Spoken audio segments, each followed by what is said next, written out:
اللہ تعالی کا انسانوں سے واحد مطالبہ. آپ حضرات میں سے بہت سے لوگ حیران بھی ہوئے ہوں گے کہ واحد مطالبہ کیا مانی ہے. اللہ کے تو مطالبے بہت ہیں. نماز پڑھو 5 وقت، روزہ رکھو رمضان کا، صاحب نصاب ہو تو زکوٰۃ ادا کرو، اور صاحب استطاعت ہو تو حج کرو، اپنا مال خرچ کرو اللہ کی راہ میں، خنزیر مت کھاؤ، مردار مت کھاؤ، خون مت کھاؤ، اور جو چیزیں اللہ کے سوا کسی اور کے نام پر ذبح کی گئی ہوں ان کا گوشت مت کھاؤ، شراب نہ پیو، سود مت کھاؤ، جوا مت کھیلو. تو شریعت کے احکام جتنے بھی ہیں وہ اللہ کے مطالبات ہیں. لیکن مسئلہ یہ ہے کہ اگر ہم ایک لفظ میں کہنا چاہیں کہ ہمارا رب ہم سے کیا چاہتا ہے، ایک لفظ میں، اس کے لیے میں آپ کو ایک حدیث بھی سنا دوں. ایک بدو صحابی حضور کی خدمت میں حاضر ہوئے، دیہاتی تھے. انہوں نے عرض کیا کہ اے اللہ کے رسول، میں زیادہ باتیں نہ سمجھ سکتا ہوں نہ یاد رکھ سکتا ہوں، مجھے تو بس کوئی ایک بات ایسی بتا دو کہ میں اس کو مضبوطی سے تھام لوں اور میری نجات ہو جائے. حضور نے یہ نہیں فرمایا کہ یہ تم کیا بے وقوفی والا سوال کر رہے ہو، کوئی ایک بات تو نہیں ہے، دین کی تو بہت سی باتیں. آپ نے تو ہمیں بھی اصول بتایا ہے کہ کلم الناس علی قدر عقولہم، لوگوں سے گفتگو کیا کرو ان کی عقل اور فہم کے مطابق. لہذا آپ نے جواب دیا قل آمنت باللہ ثم استقم، بات ختم. کہو میں ایمان لایا اللہ پر، پھر اس پر جم جاؤ. اب یہ کہنا تو آسان ہے میں اللہ پر ایمان لایا، لیکن جم جانا، ثم استقم، اس استقامت میں قیامت مضمر ہے.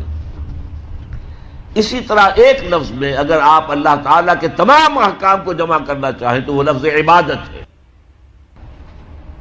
ابھی میں نے سب سے پہلے آپ کو سورہ نوح کی ابتدائی آیت سنائی.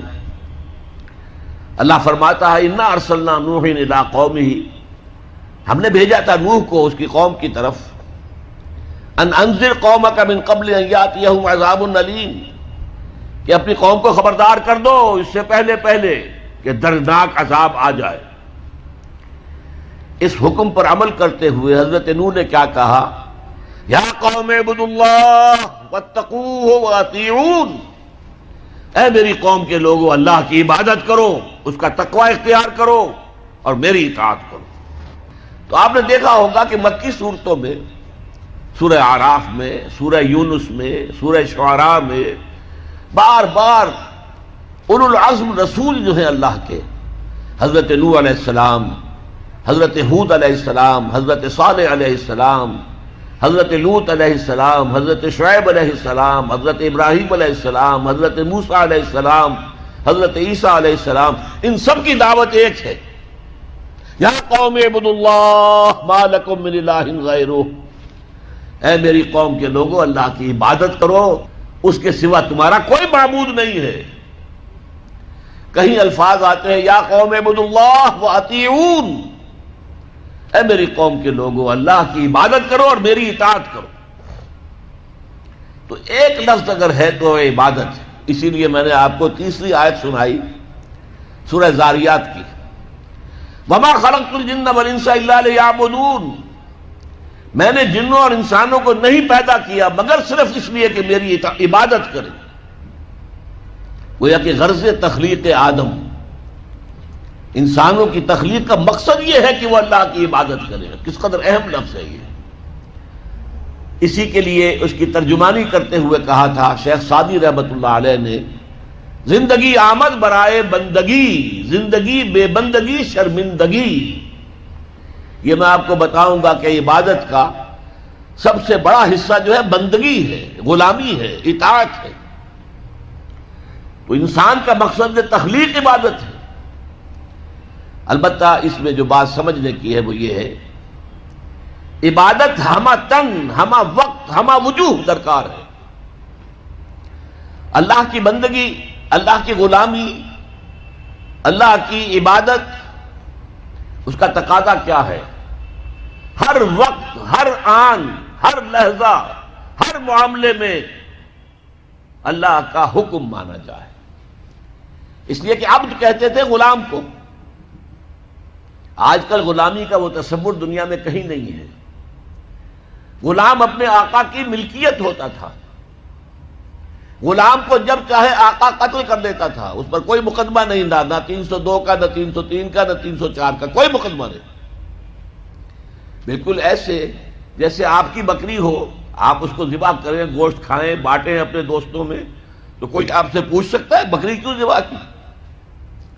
اسی طرح آقا جو ہے اپنے غلام کو اگر ذبح کرتا تھا تو کوئی اس سے نہیں پوچھتا تھا کہ تم نے کیوں کیا، اس لیے کہ میرا غلام ہے، میرا غلام تھا، میں نے اس کو ذبح کر دیا. اچھا، آج ہمارے ذہن میں سب سے بڑا نقشہ آتا ہے ملازم کا، کہ ملازم جو ہے، جس نے ملازم رکھا ہے، ایمپلائر اور ایمپلائی ریلیشن شپ کیا ہے. زیادہ سے زیادہ وہی ہمارے سامنے آتا ہے. لیکن اس پہ آپ نوٹ کریں گے کہ ملازم ہمہ وقت نہیں ہوتا، اس کی ملازمت کا وقت مقرر ہے. پہرہ دار ہے، 12 گھنٹے پہرہ دے گا رات کو، اس کے بعد جا کے سوئے گا. اگر وہ کھانا پکانے والا ہے، کھانا پکائے گا، کوئی اور کام آپ نہیں کہہ سکتے. آپ کہیں جا کے میرا ٹوائلٹ صاف کراؤ، وہ صاف کہہ دے گا، جناب میں آپ کا خانسامہ ہوں، میں آپ کا کھانا پکانے کے لیے ملازم ہوا ہوں، ٹوائلٹ صاف کرنے کے لیے تو نہیں ہوا. یہ ملازم جو ہے یہ ہمہ وقت نہیں ہے، یہ ہمہ جہت نہیں ہے، ہمہ تن نہیں ہے. لیکن غلام جو ہوتا تھا، غلام کسی وقت بھی انکار نہیں کر سکتا. رات کو 12-1 بجے آقا حکم دے وہ اس کو پورا کرنا ہوگا، جو حکم دے پورا کرنا ہوگا. لہذا اس غلامی کا تصور کیجئے. عبد سے بنا عبادت. جیسے بندہ، فارسی میں عبد کا لفظ کیا ہے؟ بندہ. بندہ و آقا، تمیز بندہ و آقا فساد آدمیت ہے. لیکن وہ بندہ جو ہے جس سے بندگی بنا ہے، تو میں نے ابھی آپ کو شعر سنا دیا، زندگی آمد برائے بندگی، زندگی بے بندگی شرمندگی. تمہیں تو پیدا ہی کیا گیا اس لیے کہ ہماری عبادت کرو. تمہارا مقصد تخلیق یہ ہے کہ ہماری عبادت کرو. تو یہ عبادت ہے ہمہ تن، ہمہ وقت، ہمہ وجوہ، اللہ کی اطاعت، اللہ کی غلامی، اللہ کی بندگی.